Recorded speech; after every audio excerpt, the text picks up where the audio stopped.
اب جو موقع کی مناسبت سے جو آج کل ایشو چل رہا ہے، ہر مسلمان کا دل چھلنی ہے، لیکن اس کے ساتھ ساتھ میں اہلیان محراب و منبر جو وارثان منبر گئے ان سے بھی میرا تھوڑا سا گلہ ہے کہ اللہ جل شانہ نے قرآن مجید میں ارشاد فرمایا یا ایھا الذین آمنوا کتب علیکم الصیام، اے ایمان والو تم پر روزے فرض کیے گئے۔ اس کے اوپر آپ گوگل پر سرچ کریں، ہمارے علماء کے سینکڑوں نہیں، ہزاروں نہیں، لاکھوں کی تعداد میں بیانات میسر ہوں گے۔ اور اسی طرح آپ لائبریریاں چھانیں، سینکڑوں نہیں، ہزاروں کی تعداد میں کتب علیکم الصیام پر آپ کو کتابیں ملیں گی۔ لیکن افسوس کے ساتھ مجھے یہ کہنا پڑ رہا ہے کہ انہی صیغوں کے ساتھ، انہی الفاظ کے ساتھ اللہ جل شانہ اسی لاریب کتاب میں فرما رہے ہیں کتب علیکم القتال، کہ تم پر قتال فرض کیا گیا ہے۔ لیکن افسوس کی بات ہے کہ وارثان محراب و منبر نے امت کو یہ درس نہ دیا، یہ درس نہ دیا، تو آج ہم یہ بھگت رہے ہیں۔ بابا جی فرمایا کرتے تھے کہ کشمیر کی بیٹی جب نیچے دریا بہ رہا ہوتا ہے اور وہ پہاڑ کی چوٹی پر کھڑی ہو کر اس کے پیچھے ہندو فوجی کا بڑا ہوا ہاتھ ہوتا ہے، آگے دریا کی تند و تیز موجیں ہوتی ہیں، وہ بیٹی ایک دفعہ ضرور پاکستان کی طرف منہ کر کے دیکھتی ہے کہ محمد بن قاسم کے گھوڑے آ رہے ہیں کہ نہیں آ رہے۔ لیکن آئے افسوس، سخت افسوس، ہم نے تو کشمیر کی بیٹیوں کی مدد کو جانا تھا، ہم نے تو بیت المقدس کی بیٹیوں کی مدد کو جانا تھا۔ بابا جی فرمایا کرتے تھے کہ شام کی بیٹیوں نے، فلسطین کی بیٹیوں نے دیواروں پر لکھ دیا کہ آپ کو صلاح الدین ایوبی نہیں آنا، آپ کو عمر ثانی نہیں آنا۔ ہائے افسوس، لیکن کہاں سے آنا کہ آج بھی یہ قوم جو ہے پی ایس ایل کی عیاشیوں میں کھوئی پڑی ہے۔ ہمارے قائد محترم فرماتے ہیں کہ اس قوم سے باتیں کریں قتال کی، جہاد کی، جو قوم آج تک پیپسی نہ چھوڑ سکی، جو قوم کوکا کولا کے KFC میکڈونلڈ نہ چھوڑ سکی۔ ہم نے تو جانا تھا اس بیٹی کی حرمت کو پہرہ داری کے لیے، وہ جو بیٹی دریا کے کنارے کھڑے ہو کر پاکستان کی طرف دیکھ رہی، اور پھر جب اس نے دیکھا کہ ادھر سے محمد بن قاسم کے گھوڑے نہیں آ رہے، یہ قوم تو رنگیلوں کے پیچھے لگی ہوئی، کبھی مرزائیوں کو بہن برا کہنے والوں کے پیچھے،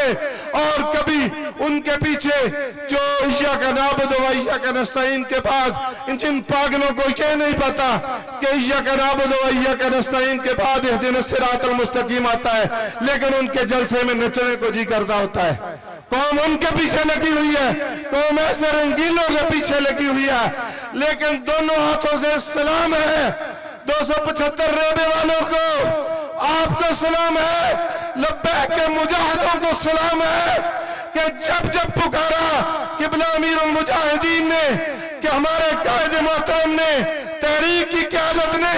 جب جب پکارا آپ نے لبیک کہا۔ میں بات کر رہا تھا بائیکاٹ کی، تو 275 ریبے والوں آپ کو دونوں ہاتھوں سے سلام ہے۔ اور ہم لبیک والوں میں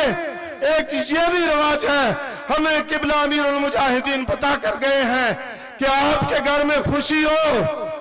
آپ کے گھر میں شادی ہو، آپ کے گھر میں جنازہ ہو، ہم کسی کو اپریشیٹ بھی کرتے ہیں تو ہمارا ایک ہی نعرہ ہوتا ہے، ایک ہی صدائے دل نواز ہوتی ہے کہ لبیک لبیک لبیک یا رسول اللہ۔ تاجدار ختم نبوت، تاجدار ختم نبوت، آپ کے جوش اور آپ کے جذبوں کو سلام ہے۔ کچھ ہی دیر میں قائد ملت اسلامیہ صاحبزادہ والا شان حضرت علامہ حافظ سعد حسین رضوی صاحب آپ اسٹیج کی زینت بن رہے ہیں، اور آپ کو میں یہ بھی بتاتا چلوں کہ کچھ ہی دیر میں وہ مرد کلندر بھی اسٹیج کی زینت بن رہے ہیں کہ جن کے بارے میں بابا جی فرمایا کرتے تھے کہ کہ صوفی وہ نہیں ہوتا جو حجروں میں اس طرف تسبیحیں پھیرتا رہے، بلکہ صوفی وہ ہوتا ہے جو چاروں طرف جنگ چھیڑتے۔